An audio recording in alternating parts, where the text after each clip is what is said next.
di Pelangai, Ya. pandangan tu, adakah isu-isu di federal ni memainkan memberi kesan kepada pengundi di Pelangai? Memang ianya memberi kesan kepada pengundi di Pelangai. Sebab hari ini kita tengok bila mereka kata nak tukar kerajaan semua gagal, segala apa mereka buat semua gagal. Hari ini apa dia buat? Hari ini dia cakap zaman Muhyiddin rakyat hidup senang. Beras sampai ke rumah. Beras sampai ke rumah. Betul ke? Tak betul? Betul lah masa PKP ya. Memang betul. Orang tak payah keluar rumah. Orang cuma perlukan naik bendera putih. Aku tahu benda ni betul. Sebab memang kita yang pergi hantar beras tu, sepanjang tempoh PKP tu kita tak duduk rumah pun. Kita hantar humanitarian aid, bantuan kemanusiaan, misi kemanusiaan Laskar Cyber tu ke seluruh negara. Bukan dekat Malaysia je. Bukan dekat apa ni, Kuala Lumpur je. Sampai ke Johor sana kita hantar. Memang kita hantar beras sampai ke rumah. Sebab dia orang pertama tak boleh keluar rumah. Dia orang tak boleh cari rezeki secara sempurna. Dia ada dua. Satu essential services, satu non-essential services.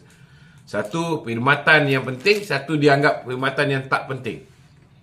Perkhidmatan yang penting ni, contohnya macam pemandu Grab, pemandu taksi, itu dikira perkhidmatan yang penting. Tapi masalahnya, bila perkhidmatan yang penting boleh keluar pergi cari rezeki, tapi perkhidmatan yang tak penting tu, yang sepatutnya jadi penumpang Grab, penumpang taksi, tak boleh keluar. Last kali orang yang pemandu taksi ni tak boleh cari makan juga. Pemandu Grab ni tak boleh cari makan. Kecuali pemandu Grab yang menghantar makanan. Bila orang tak boleh keluar rumah, dia ada syarat, macam-macam syarat. Satu keluarga seorang dia boleh keluar rumah. Maka akhirnya, apa yang berlaku? Banyak order. Lebih-lebih lagi, kaki tangan kerajaan masa tu memang happy. Itu sebab kita tak nafikan hari ini kalau ada segelintir kaki tangan kerajaan, dia lebih prefer kerajaan Muhyiddin. Sebab memang kaki tangan kerajaan ada banyak kelebihan ketika zaman Muhyiddin. Apa kelebihan dia? Dia tak payah pergi kerja. Gaji jalan tak? Jalan. Yang swasta ni yang mampus. Bila tak pergi kerja, kita punya majikan tak mampu untuk generate income. Ada yang syarikat besar dia mampu bayar gaji macam biasa. Ada yang terpaksa potong gaji. Tetapi ramai yang terpaksa tutup kedai dan buang pekerja. So ramai yang affected. Itu sebab ramai yang terpaksa merayu supaya duit KWSP dikeluarkan. Bila kebenaran dikeluarkan atas cadangan daripada Datuk Seri Najib supaya duit KWSP dikeluarkan, kaki tangan kerajaan yang tak efek ni pun mendapat manfaat. Pertama, gaji dapat penuh. Kedua, dari segi belanja tol, belanja petrol, tak payah keluar. Kan? Makan pun tak payah belanja makan kat luar, semua masak kat rumah. Betul tak? Kemudian boleh keluar duit KWSP lagi. Memang ada extra money lah. So, kita tak boleh nafikan lah kalau ada kaki tangan kerajaan yang gembira zaman Muhyiddin Yassin. Itu tak boleh nak nafikan. Sama juga kalau orang muda, orang budak-budak ni, yang dulu di bangku sekolah, dia gembira dengan zaman Muhyiddin Yassin. Kita pun tak boleh nafikan. Sebab apa? Sebab zaman Muhyiddin, mereka tak payah pergi sekolah. Lebih-lebih lagi, dapat Menteri Pendidikan yang rambut belah tengah. Lagi bagus. Sebab apa?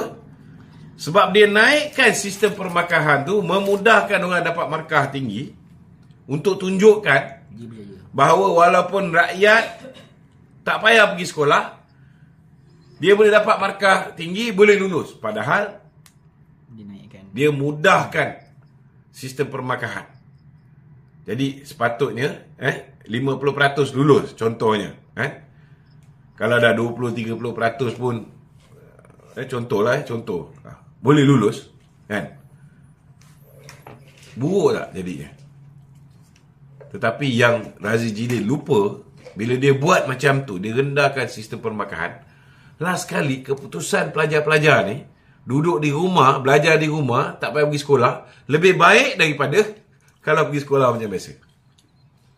Akibat daripada dia adjust sistem permakahan ni. Ni. Gitu. Ni belum kita ulas pasal Jacob ke apa semua lagi. Balik-balik. Kau apa ni? Belum apa-apa dah banyak dah. Tok. Assalamualaikum. Waalaikumsalam. Ya. Boleh tu, saya nak. Boleh. Kenapa kau diam tadi? Saya tengah tunggu masa yang sesuai. Okey. Sekarang masa dah sesuai lah. Kebetulan Datuk sebut pasal beras tadi tu. Pasal apa? Pasal beras. Beras, okey. Beras, okey. Pasal beras ni kita dah sembang banyak hari dah. Ya. Tapi jawapan tu, saya harap malam ni jawapan tu tak maulah jawapan yang kata apa, yang menyedapkan hati. Sebab masalah beras bukannya isu yang dibuat-buat. Ya, betul. Bagi saya lah. Beras ni bukan isu yang dibuat-buat. Isu yang benar-benar kita hadapi, tetapi ianya telah dispin sehabis baik untuk burukkan kerajaan. Betul tak? Itu memang saya setuju. Ah. Tapi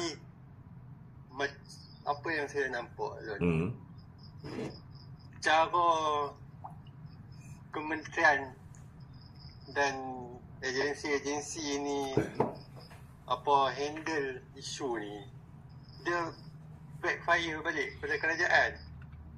Contohnya pegawai-pegawai Mat Sabu bawa pi, itu memanglah perlu bawa pi pasaraya tunjuk beras banyak. Macam di tempat saya tu, saya hari-hari, boleh kata dalam 2-3 minggu lepas ni, memang akan pi check beras. Last dekat pasaraya yang saya dulu selalu beli 4 hari bulan, saya tanya dengan pekerja kat situ, mai 200 kilo saja beras tempatan. Betul. Hari ni saya pergi cari lagi beras. Kita dah ikut dah.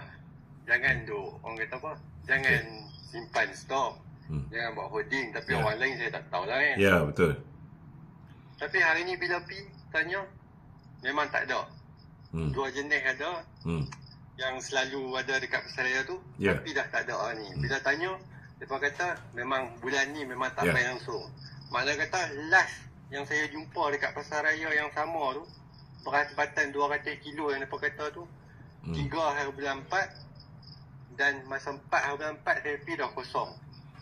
Ya, betul. Saya cakap ni ada gambar, ada tarikh. Okey. Boleh saya ulas ke ni? Bang. Ya, baik. Sebab saya pun pergi pasaraya juga kan. Saya tahu abang cakap tu, kalau orang yang jujur cakap tu, saya mengaku benda tu memang berlaku bang saya pun lagi satu saya nak tambah sikit lah. Kita cerita beras dulu bang. Sebab cerita beras ni panjang ni. Pasal beras lah ni. Pasal beras ni saya nak cerita ni. Pasal beras ni,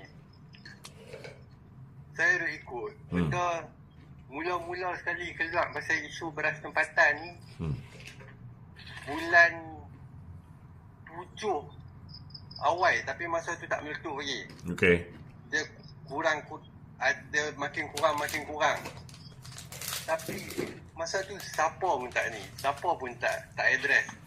Masa tu yang saya tengok yang address Jana Rashid Ahmad, ZRA. Kalau Datuk kenal lah, dia wartawan senior.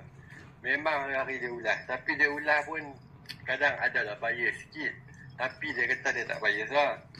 Tapi isu yang dia ulas tu, dia dah betul. Sampailah bila dah panas ni, dia dah siap buat putih aduan apa semua, siap buat hantar pergi dekat Menteri Abang Mat. Dia dah siap hantar SPRM apa semua. Lalas sampai jadi macam ni. Apa yang saya kecewa sangat ni, saya rasa lah, orang kata apa, pegawai-pegawai agensi kerajaan, tindakan mereka tu, kita tak salah lah dekat menteri. Pasal menteri dia akan ikut je pegawai bawa nak pergi mana. Tapi bila keluar gambar Mat Sabu dengan beras yang berlambak-lambak, sedangkan dekat ceruk-ceruk apa ni, kawasan-kawasan terpencil ni, orang pi tak ada. Kalau ada pun pagi saja keluar 200, keluar 100 kilo. Lagilah orang sakit hati tu. Ya. Tambah-tambah belah Kedah ni. Datuk tengok lah kat Facebook. Memang orang pakai duk cari kat mana ada beras tempatan, kat mana ada beras tempatan. Tapi bila dalam parlimen baru ni pun dengar jawapan Abang Mat, memanglah dia yang dia marah apa, siapa, Beluran ke apa. Dia kata kamu masuk lambat, kamu makan beras import.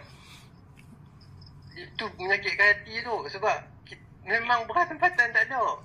Sepatutnya bagi saya lah, Ya. at least kerajaan kena akui benda Ya. tu dan kita tengah tangani. Ya. Saya faham Datuk pun pernah Ya.